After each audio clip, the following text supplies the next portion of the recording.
cubana, habla nuestro presidente Miguel Díaz-Canel Bermúdez. Quiero darle la palabra al presidente Miguel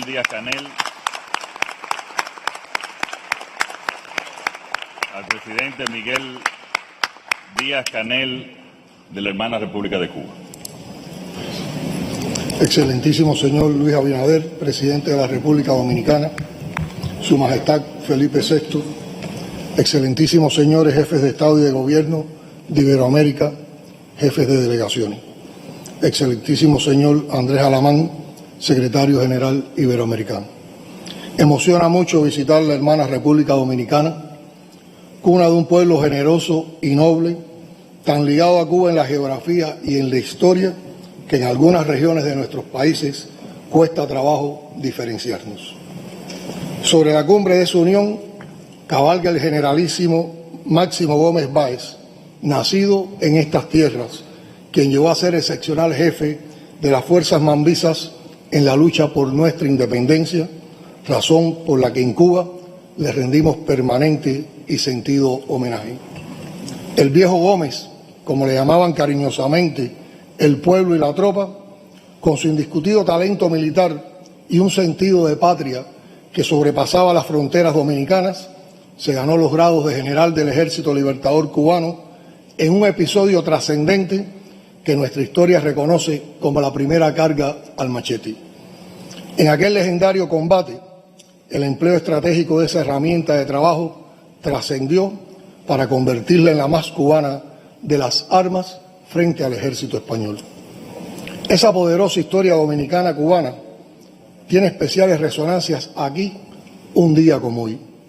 Fue el 25 de marzo de 1895, hace exactamente 128 años, cuando nuestro héroe nacional José Martí y Máximo Gómez, general en jefe del Ejército Libertador, firmaron lo que se conoce como el Manifiesto de Montecristi. Los cubanos, enfatizaba el texto, empezamos la guerra y los cubanos y los españoles la terminaremos. No nos maltraten y no se les maltratará. Respeten y se les respetará. Al acero responde el acero y la amistad a la amistad. En el pecho antillano no hay odio. A pesar del tiempo transcurrido, el Manifiesto de Montecristi continúa siendo un referente histórico en nuestra permanente lucha por preservar la independencia y soberanía conquistadas. Excelencias, esta cumbre ofrece una oportunidad para traducir en acciones concretas la aspiración de avanzar hacia una región más justa, solidaria y sostenible. El camino hacia ese noble propósito pasa indiscutiblemente por cambiar el actual orden internacional injusto, irracional y excluyente. Urge una reestructuración profunda e integral de la arquitectura financiera internacional, controlada por unas pocas instituciones que lucran con las reservas del sur y aplican recetas coyunturales para reproducir su esquema de colonialismo moderno. Debe solucionarse de una vez el problema de la deuda externa, varias veces pagadas, pero que se multiplica perpetuando el saqueo financiero y la dependencia económica de los países en desarrollo. Los gases de efecto invernadero registran niveles de concentración récord. En el Caribe nos vemos afectados por huracanes cada vez más devastadores. Hay que actuar sin más demora para evitar la catástrofe climática. El mundo pospandémico es un mundo más dividido, injusto y desigual, donde enfrentamos crisis multidimensionales en la esfera sanitaria, climática, energética, alimentaria, económica y financiera que nos afectan a todos, en particular a los países en desarrollo. Tan solo en 2021, 828 millones de personas padecieron de hambre, 46 millones de más que en 2020 y 150 millones más que en 2019. Según estimaciones que hizo el Banco Mundial, entre 75 y 95 millones de personas deben haber pasado a vivir en la pobreza extrema al finalizar 2022. ¿Cuánto más podría lograrse si al menos una parte de los 2 millones de dólares que hoy se dilapidan en armas se destinaran a financiar el desarrollo?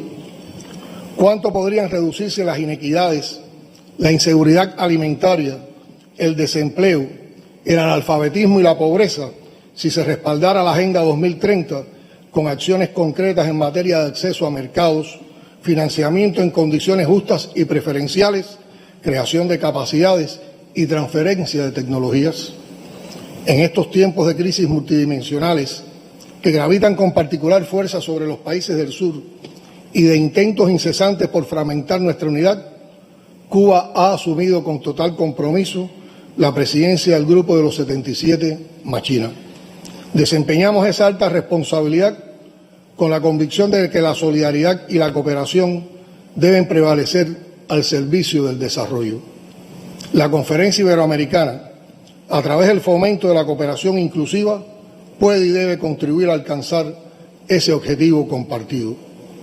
Nos satisface la designación de Cuba como sede de la 24 Conferencia de Directores Iberoamericanos del Agua, que acogeremos en noviembre de 2023 en La Habana.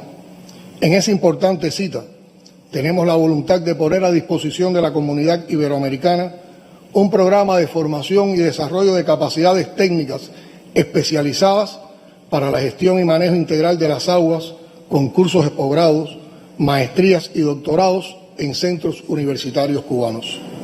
Excelencias, el gobierno de los Estados Unidos se empeña en desestabilizar a nuestro país y destruir la revolución cubana. Desde 2019 escaló el bloqueo contra Cuba a una dimensión extrema para infligir deliberadamente el mayor daño posible a las familias cubanas, sembrar el desaliento y la insatisfacción y estrangular la economía. El daño humano que ocasiona esa política, imposible de cuantificar, es enorme y cruel. Si faltaba una prueba de hasta dónde ha escalado el odio como política para destruir a la revolución cubana, el mundo pudo verlo desatarse sin frenos en un escenario tan noble y amistoso como debe ser un terreno deportivo. Se trató de un espectáculo vergonzoso, solo posible por la incitación activa y la complicidad de las autoridades políticas de la ciudad de Miami. Solo por representar a Cuba y porque se jugaba en un estadio de esa ciudad, nuestros peloteros y algunos de sus familiares fueron acosados y hostilizados sin ninguna consideración en la semifinal del Clásico de Béisbol.